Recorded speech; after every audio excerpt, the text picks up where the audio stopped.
Coach, is that a glimpse of what Utah can do? He just glided out there and took the shots when they were there, just kind of an effortless. You know, I think it is, Rick. He's got a really unique game, and he has strengths in every area. So the key for him, and what I try to tell him is, just go do all the things that you do. So sometimes it's three-point shooting, sometimes it's driving, sometimes it's rebounding and trapping, pushing the ball in the break, making a play for somebody else. Sometimes it's blocking a shot. His length helps him in so many ways. I mean, the dunk, obviously, but typically defensively even more so. But I think the most important thing about him, he has no panic in his game. He just plays. When they're in zone, okay, then I'll do this. If they're in man, then I'll do that. If it's a running game, then I'll react accordingly. And I think that's the beauty of who he is.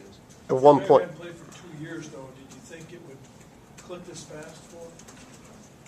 I did, and for this reason, he was arguably our most consistent player in practice, from August 1st to the 10th, and then after we started in September. It just looks like he has such poise on the court, doesn't seem rattled by anything. Nothing rattles him, he reacts to quickness if they put a small guy on him, he reacts to size if they put a bigger, stronger guy on him. And he's just going to move around and figure it out. He's going to figure out how to be effective in that, because every game's different. They played a lot more zone tonight than I thought they were going to play. They started a bigger lineup and they played more zone. Okay, well now you got to play differently than if they're in man. Where you getting the ball, how you going to score against the zone, and he knows what to do. You don't have to tell him anything. Easy guy to coach. In the second half there, they got it down to 13, and then you had a sequence of events where White got a three-point play, and then Marvel got a steal and dunk. Just how much of a boost do you feel that was in terms of your team being able to regain its composure? What was disappointing was we had the ball at the rim like the first 4 or 5 possessions, and we came away with nothing. And to their credit, they go on a 7-0 run.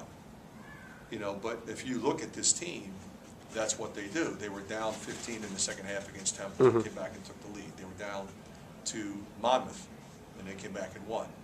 And they were down to Penn State and erased the lead, not the whole thing, but they erased about 20 points of it. So, this is a team that was not going to go away. They're experienced. They've got size and quickness. So, we were expecting them to make a run. I, would obviously like to have made some baskets to start the second half, would have changed some things, but, 2 guys made 2 big plays and got the lead back up to 16, 17, and then it wasn't so hard. What was your strategy against their post player? You guys were able to get him in some early foul trouble. Well, you got to make him guard, and you got to move your feet. If he gets it, he's really tough. I mean, he's as good a post player as I've seen. We always say don't give a guy an angle. He is phenomenally good at creating that angle himself. He seals, and they do a good job getting him the ball, but he's got a great pair of hands, and he just takes it right up and scores with either hand. And he's way more athletic than you first think he is, because he's strong, but he moves and he runs. So, I mean, this is a guy that, he'll be a double-double guy, potential player of the year candidate in that league. Defensively, where did you think you guys were tonight? Well, defensively, we were really good because we forced 25 turnovers, and we did a really good job on their perimeter players. Offensively, we shoot 39%. And so it was critical that we really disrupt what they do. They're a set play team. We did a great job against their man, and then in the second half we played more zone, and it did a real good job there. Is this team where you want it to be going to Bermuda? I think in many ways, and we hope to be 5-0, and we are. We recognize, the caliber of competition we're going to face next week, but I feel we've made a lot of progress, Brooksy. On a personal note, can you talk a little bit about the significance of competing against your alma mater again? I said this the other day. It was much more emotional for me the first time, and I was substantially younger, and it was in the Palestra, a place that had been very close to me growing up, going to games with my mother and father, my brother. We lived in the Palestra every Saturday night for seemed like 6 or 7 years. So to go back in there and coach against my alma mater in my 20s was a different experience than tonight. Nonetheless, you see the red and blue, and obviously I have tremendously fond memories of that institution. We had great teams. One of the main reasons I'm in coaching is I played for Bob Weinauer, you know, my favorite coach ever, someone I have tremendous respect for, a true mentor. And he actually came out last year and spent about a week with our team, and that was great to spend time with him.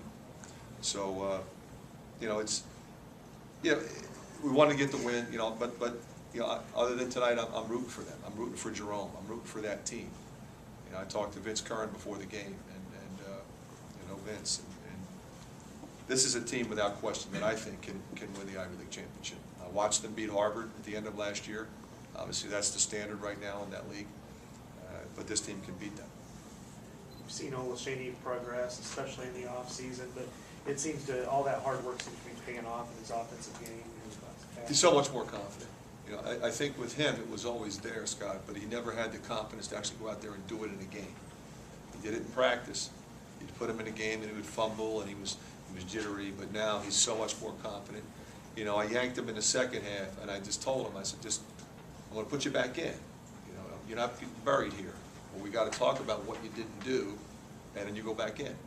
And he was so much better. Last year, that would have really affected him in a negative way. This year, he handles it like a pro, and he goes back in there and picks us up. You continue to get great effort out of the 5-spot coach, and Woodbury had 5 offensive boards. Gabe had 3, Nelson had 2, and you know the big dunks and just during the heart of the first half there, they really dominated paint.